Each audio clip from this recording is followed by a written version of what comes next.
Think you know how Apple makes money? iPhones, right? Wrong. What about Microsoft? Windows? Not even close. The $1 trillion club isn't what you think it is. These companies didn't stumble into $1 trillion by accident. They cracked a code, a pattern, a system that most people completely miss because they're looking at the wrong thing. See, when you're scrolling on your phone, buying stuff online, or streaming your favorite show, you're not the customer. You're the product, or the gateway, or sometimes you're the entire ecosystem they've locked you into without you even realizing it. Every single $1 trillion company on this planet has mastered one thing: making money while you sleep, while you work, while you think you're getting a deal. And today I'm pulling back the curtain on all of them. We're talking Apple, Microsoft, Google, Amazon, Nvidia, Meta, Tesla, and Saudi Aramco. By the end of this video, you'll see these giants completely differently. You'll understand the invisible money machines running in the background of your daily life. Because the real game, it's not about what they sell, it's about what you don't see them selling. Let's break it down. The attention merchants. Think about the last time you opened your phone. Facebook, Instagram, WhatsApp. 3 apps, billions of people, one company. Meta doesn't charge you $1 to scroll through your feed or message your friends. So where does the money come from? The answer is brutally simple. You are the product. Every photo you like, every post you pause on, every group you join builds a profile. Not just any profile, a psychological map of who you are, what you want, what makes you click. Advertisers pay billions to access that map because it lets them put the right message in front of the right person at exactly the right moment. Meta pulled in over $160 billion in ad revenue last year alone. That's not from selling software or hardware. That's from selling attention, your attention. They've built the most sophisticated attention extraction machine in human history, and every second you spend scrolling adds another cent to their balance sheet. Google works the same way, just with a different hook. You type a question into that simple white box. Milliseconds later, results appear, and tucked beside them are tiny text ads that match exactly what you're looking for. Those ads generated over $250 billion for Alphabet last year. The beauty of the model is that businesses only pay when someone clicks, which means Google has every incentive to make those as relevant as possible. It's a self-reinforcing cycle.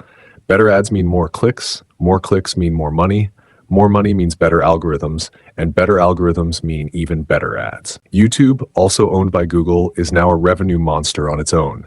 Creators upload 500 hours of video every minute, and YouTube sprinkles ads throughout. The platform keeps roughly 45% of ad revenue, while creators get 55%. Sounds generous until you realize YouTube built zero of that content.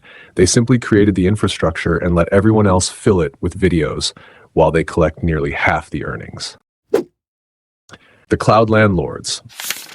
But not every $1 trillion company sells ads. Some sell something far less visible but infinitely more powerful: computing itself. Amazon started as an online bookstore in a garage. Today, books are almost an afterthought. The real money comes from Amazon Web Services, AWS. Imagine renting a massive invisible warehouse where instead of storing boxes, you store data and computing power. That's AWS. Netflix runs on it. Spotify runs on it. Even parts of the US government run on it. AWS made over $100 billion in revenue last year with profit margins that would make any business owner jealous. Why? Because once companies move their operations to the cloud, switching becomes a nightmare. It's like moving houses, except your house is made of code and databases, and everything is interconnected.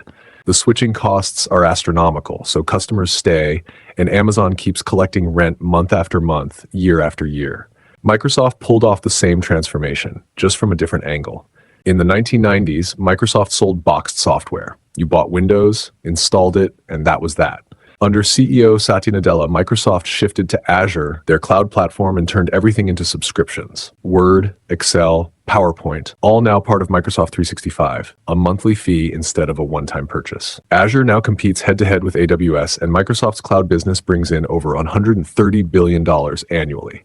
The brilliance of the cloud model is recurring revenue, not one-time sales, not unpredictable swings, just steady, compounding monthly payments from millions of customers who can't afford to leave. It's the closest thing to a money-printing machine that capitalism allows. The infrastructure builders.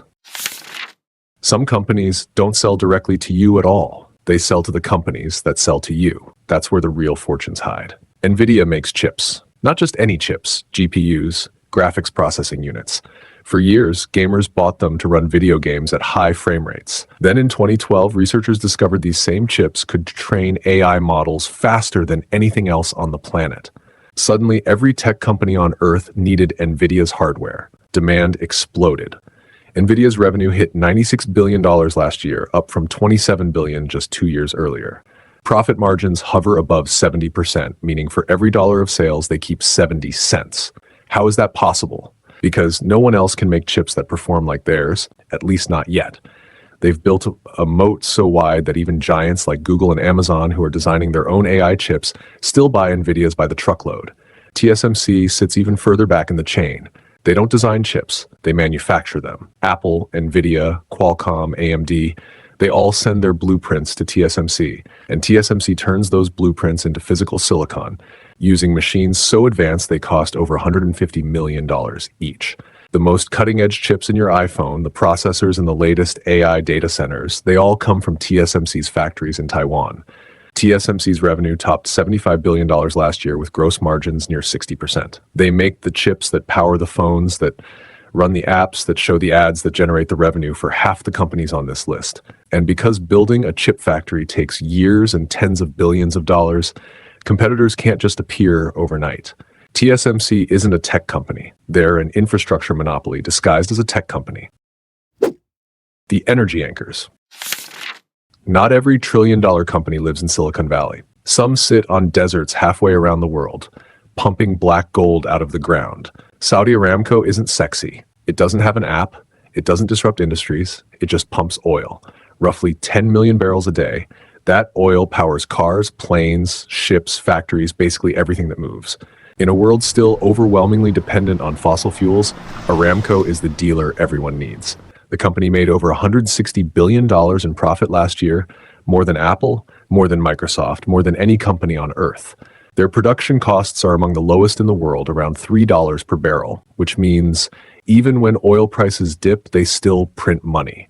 And because they're majority owned by the Saudi government, much of that profit flows directly into the kingdom's coffers.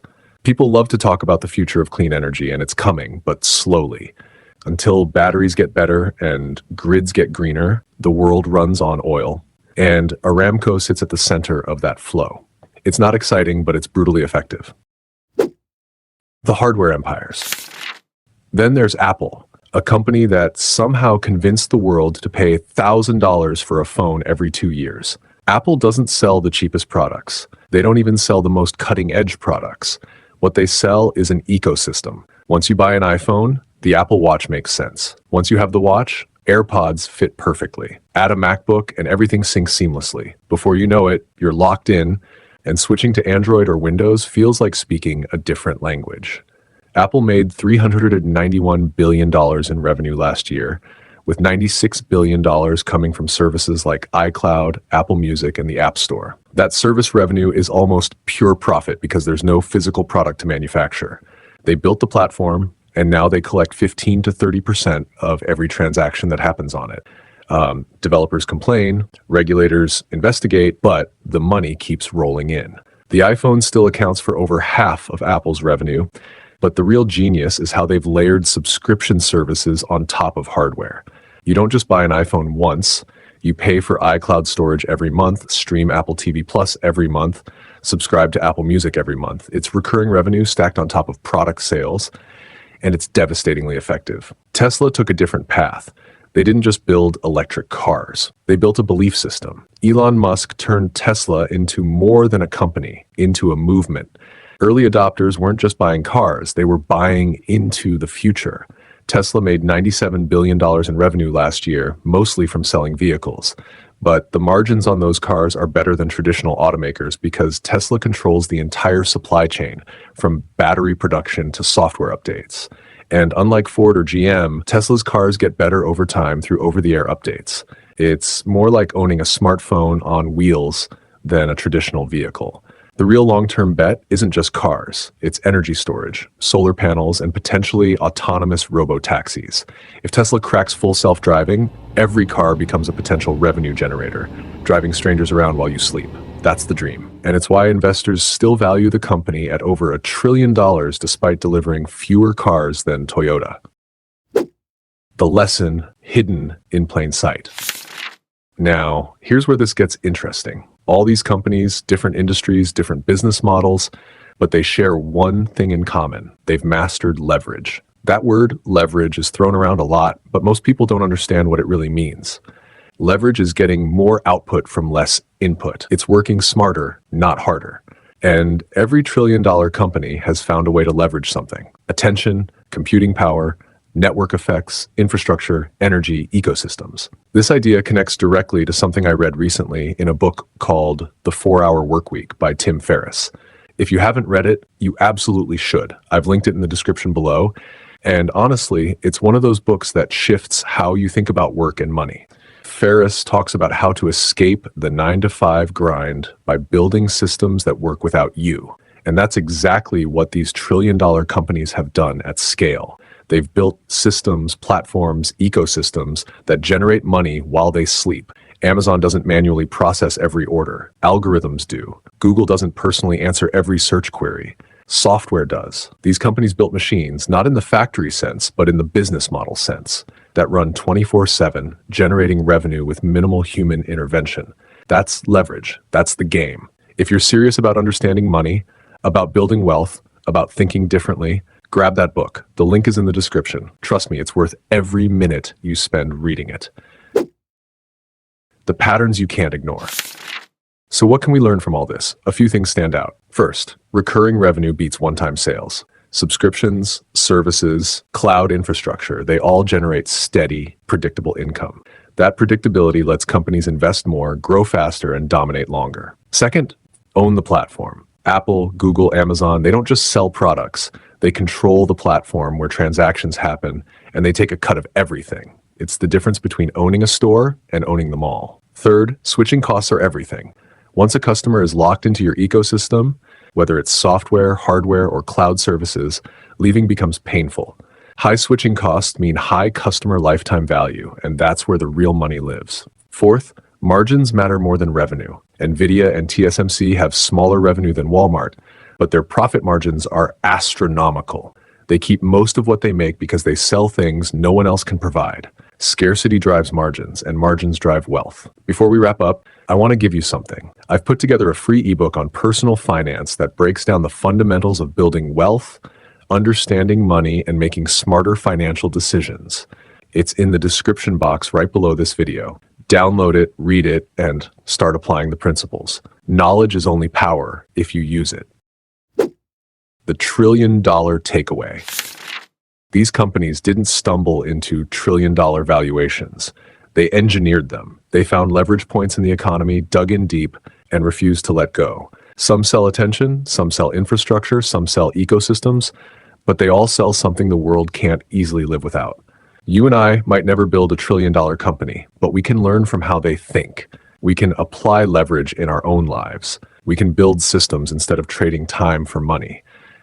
We can create value that compounds. The world's wealthiest companies aren't just lucky. They're strategic, relentless, and deeply aware of how money actually flows. If you pay attention, if you study the patterns, if you apply even a fraction of their thinking to your own financial life, the results might surprise you.